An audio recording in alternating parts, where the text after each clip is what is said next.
Sa laing balita, di nagpahugas sa iyang sakyanan, gikawatan ang suspek na dakpan kini dito sa Naga. The reports John Cator. XFM Police Report. Police Report.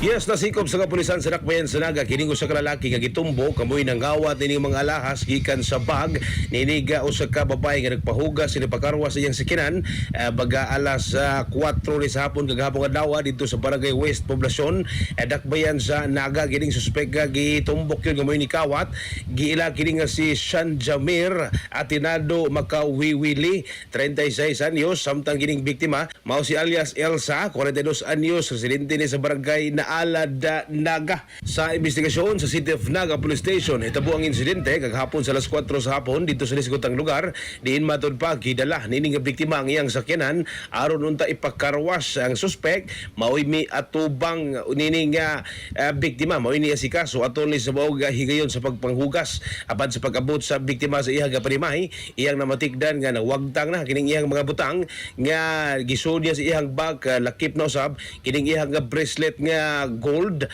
kwintas nga gold, kini ang usab nga wa pa matino nga cash nga nawagtang usab. Gituhuan sa biktima nga kining suspek mao gyud mikuha sa maog butang dali nga miresponde ang kapulisan og niluson ni og investigasyon ug misampot sa pagdakop ning suspek alas 8:30 kagabi. Ining mga nangwagtang igo lang tawo ning biktima na pakita sa mga resibo siyang mga bolawan kini nga usa na kantidad ning 26,400 sa pesos samtang kini usab ang iyang bracelet nagkantidad ni og 17,600 pesos kasong thief gihikay na sa kapulisan batok nining dinakpan. Mga katropa, yung kalimot magtumarog sa Anton Vitamin C ang alkaline nga vitamin C alang sa nakiusang Pilipino para sa Pilipinas. Inyong katropa June 14 XFM News. XFM Report. Santon Plus Gold, mapalit sa mga butika sa inyong lugar.